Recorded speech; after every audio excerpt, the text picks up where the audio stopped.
2. Halo Sobat Santuy dimanapun kamu berada, sudah ngopi? Pastikan kopi sudah siap di samping Anda, karena kali ini kita akan membahas sebuah film horor yang bagus menurut saya. Film ini berjudul The Ghost Station. Film ini bisa dibilang masih hangat yang dirilis tahun ini, yakni 2023, dimana selain sebuah konsentrasi yang cukup mendalam sangat dibutuhkan untuk memahami pesan tersirat dalam kata horor itu sendiri, film ini pun juga tergolong cukup menyeramkan. Terlalu banyak cincong ya. Oke, seperti apa ceritanya? Langsung saja siapkan camilan dan berbagai kebutuhan perut lainnya. Selamat menonton dan enjoy the time.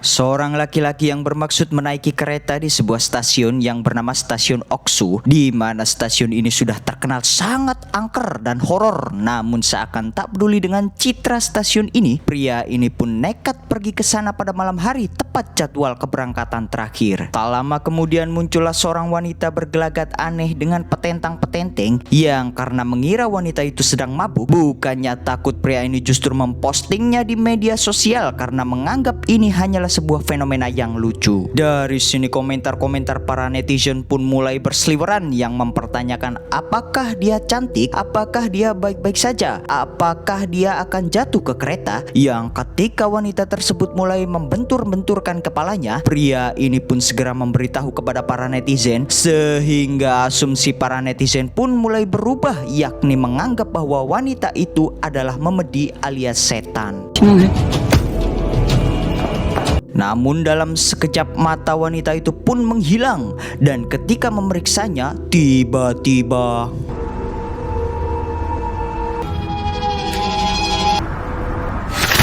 dan inilah The Ghost Station. Sebulan sebelum kejadian tersebut, kisah perhororan ini pun dimulai dari seorang reporter wanita bernama Kim Na-young. Saat itu dia sedang terkena sebuah masalah terkait peliputan kabar palsu, di mana ketika dirinya melihat seorang wanita seksi, wanita tersebut ternyata adalah seorang pria, dan tak terima dengan itu, pria itu pun langsung mengancamnya dengan menuntutnya di sebuah komite arbitrase opini publik jika tidak membayar uang ganti rugi sebesar 50 juta. 합의금이요? 너 집에 돈 좀 있어? Untuk itu si bos pun langsung murka dan memaki-makinya. Reporter macam apa kau ini? Tak hanya itu, si bos pun memberinya solusi, yaitu jika aku jadi kau, aku akan segera mencari proyek-proyek berita yang paling sensasional dan paling hot supaya bisa mengundang iklan terus-terusan. 너 내 말 못 알아듣지?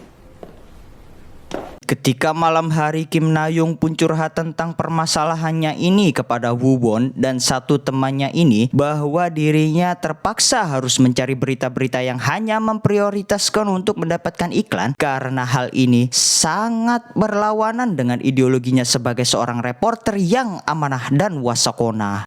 이러려고 기자 된 게 아닌데. Dari sini salah satu temannya pun memberinya ide untuk meliput tentang peristiwa bunuh diri yang terjadi di stasiun Oksu kemarin. Dan yang sangat menarik perhatian publik adalah selain Woo Won sebagai seorang saksi mata, di TKP itulah dirinya mendapati seorang anak kecil yang berada di sana, sehingga liputan ini pun akan menjadi sangat fenomenal karena dibumbui dengan sebuah kisah horor. Untuk memperkuatnya, Kim Na-young perlu mendapatkan satu lagi saksi mata yang rupanya Pak Tukang Pemakaman pun juga menyaksikan dengan mata kepalanya sendiri ketika sedang mengevakuasi jasadnya. 그 염습사도 Keesokan paginya setibanya di rumah Pak Tukang Pemakaman itulah Kim Na-young memulai investigasinya, di mana ternyata fenomena kematian di stasiun Oksu memang sudah biasa terjadi. Bahkan pas pembukaan stasiun ini pun sudah menelan seorang korban, tepatnya kemarin ketika Pak Tukang Pemakaman sedang mengevakuasi tubuh mayat yang berceceran, tiba-tiba 이름이 뭐야? 1, 2 그 숫자가 자기 이름이라고 말했다고요? 왜? Usai mewawancarai, Kim Na-young langsung meminta bantuan kepada Woo Won untuk mengambil file rekaman CCTV untuk dijadikan barang bukti. 부탁이야, 우원아. 어? Woo-won sendiri terlihat sedang berada di kamar mandi yang di saat itulah terjadi hal yang tidak terduga. 안에 누구 계세요? Blok. Tapi ketika Woo-won pergi, temannya ini justru mendapati sebuah angka yang tertulis di cermin yang menurut aroma-aroma yang saya cium, sepertinya angka tersebut bukanlah angka sembarangan. 뭐야? 주영 왜 저래? Atas perintah Kim Na-young tadi, Woo-won segera mengambil file kamera CCTV.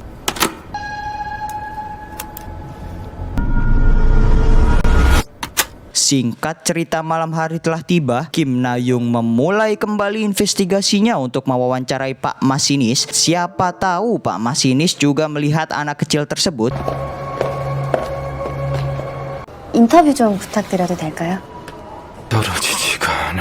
Dan benar, ternyata Pak Masinis juga telah melihatnya. Tetapi setelah itu dirinya mulai bertingkah aneh dengan mengucap sebuah angka-angka.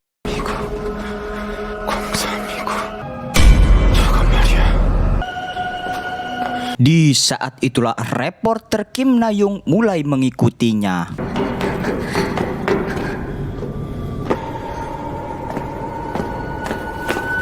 불러줘. Usai mempublish berita yang dibumbui cerita horor tersebut, sesuai dugaan, berita tersebut pun seketika meledak dan menghasilkan 300.000 klik dalam waktu 1 hari. Atas keberhasilannya, teman-teman kantor pun merayakannya. 김나영. Dari sini kita dapat melihat sebuah kejanggalan yang dialami Kim Na-young, karena ternyata Pak Masinis rupanya sudah meninggal 1 jam sebelum diwawancarai. Seakan tak percaya dengan hal itu, dirinya pun langsung melihat rekaman CCTV dan melihat bahwa dirinya hanya berbicara sendiri. 너 도대체 누구랑 인터뷰한 거야? 어?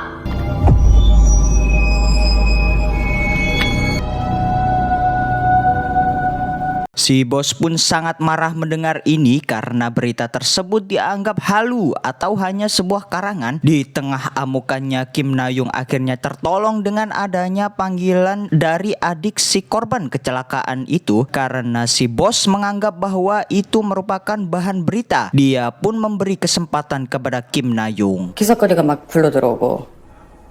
Setibanya di tempat, disinilah terkuak bahwa korban pertama kecelakaan pada hari pembukaan stasiun adalah ayah dari wanita ini. Tapi karena mendadak dia jadi hilang ingatan, wanita ini pun tak bisa mengingat kronologi kematian ayahnya, sehingga dia pun menjalani sebuah hipnoterapi untuk bisa mengingatnya. Tapi bukannya ingat, ketika wanita ini dihipnotis berulang kali, dia justru terus-terusan melihat sebuah sumur. 우물이요? 그때마다 우물이 보였어요. Dari sinilah reporter Kim Na-young mulai mencari informasi tentang sumur tersebut, yang ternyata stasiun Oksu merupakan bekas panti asuhan anak, yang disitulah sumur tersebut juga berada. Ingin segera menyelesaikan kasus berita karangannya, Kim Na-young yang ditemani Woo-won pun mendatangi mayat Pak Masinis, yang disinilah mereka berdua mendapatkan informasi yang sangat mengejutkan dari Pak tukang pemakaman, di mana setiap korban yang meninggal di stasiun selalu terdapat bekas cakaran, yang hal tersebut bisa terjadi karena adanya sebuah kutukan. 기자님이 지금 그걸 세상에 알리려고 하고 있잖아.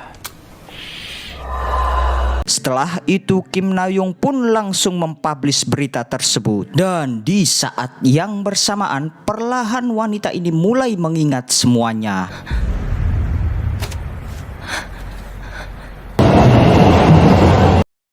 Keesokan paginya berita tersebut pun kembali viral. Sampai-sampai banyak sekali para netizen yang mengupload foto bekas cakaran setelah melihat angka yang terdapat pada stasiun Oksu. Termasuk pria di awal tadi yang meminta uang ganti rugi 50 juta. Dan bukannya panik, para netizen justru menganggap ini hanyalah untuk seru-seruan saja.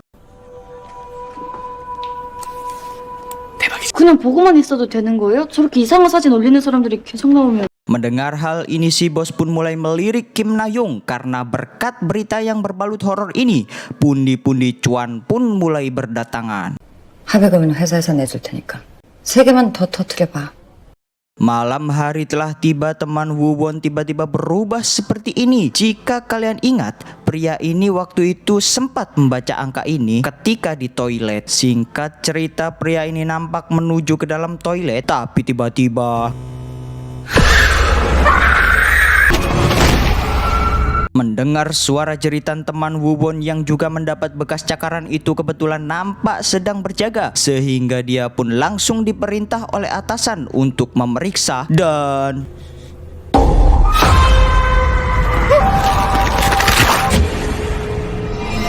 permasalahan pun tak berhenti di sana, di mana Woo Won sendiri ternyata juga terkena kutukan tersebut, sehingga dia pun mulai diteror oleh arwah-arwah anak kecil tersebut.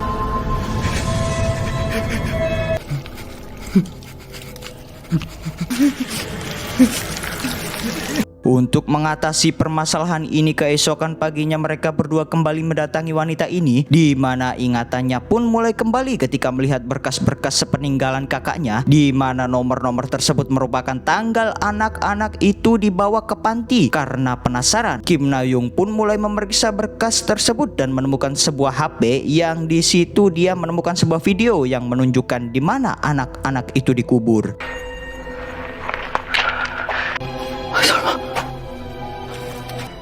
뼈 조각 맞지?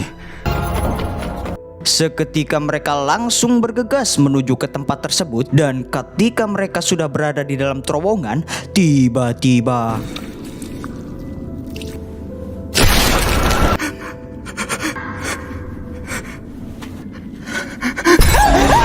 아까부터 계속 혼자 걸어갔잖아.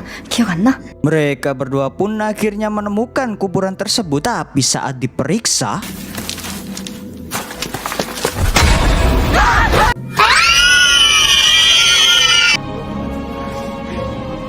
mereka berdua pun langsung melapor ke Pak Polisi untuk segera mengevakuasi jasad anak-anak itu. Dan tak hanya itu, Kim Na Young pun juga langsung mengirim berita tentang jasad tersebut ke perusahaan supaya segera dipublish. Keesokan paginya, Kim Na Young kembali dipanggil oleh si bos, yang ternyata si bos sendiri tak mau jika berita tersebut dipublish, karena jika saja itu dipublish maka akan langsung berdampak pada proyek stasiun tersebut. Dan kampretnya adalah si bos sendiri ternyata sudah mengetahui semua ini lebih dulu, tapi karena tak mau zona nyamannya terancam dan tak mau perusahaan ini hancur, dia pun sengaja menutupinya.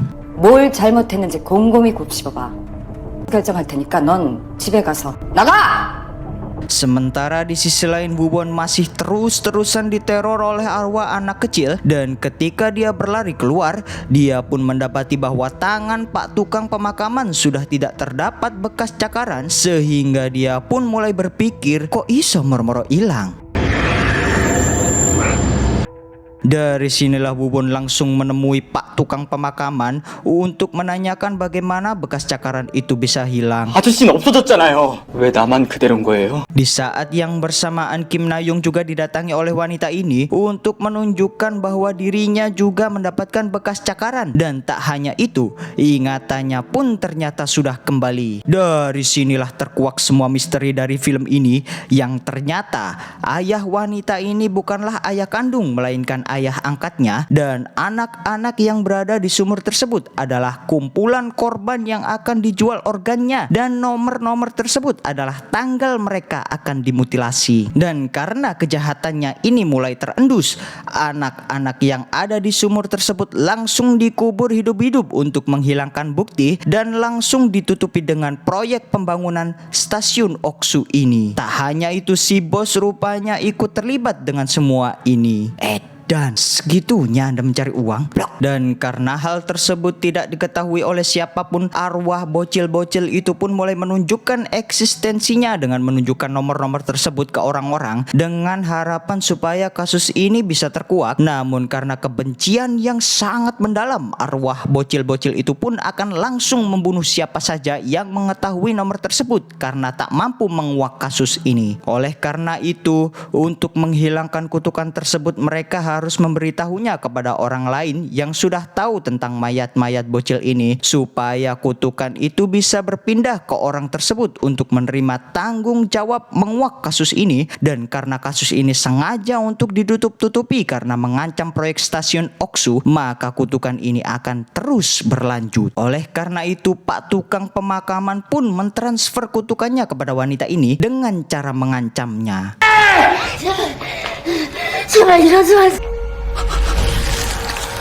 Dan tak hanya itu, Woo-Bon sendiri dengan teganya membujuk Kim Na-young untuk mengatakan nomor tersebut dengan cara berpura-pura ganti nomor, yang ternyata belakang nomor telepon tersebut merupakan nomor arwah anak-anak itu. 맞아, 081요?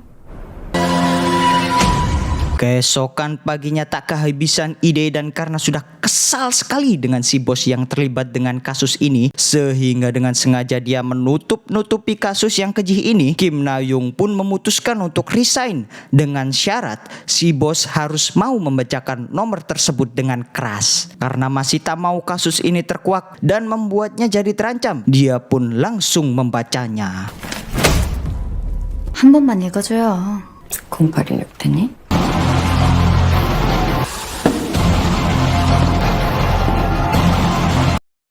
Tamat.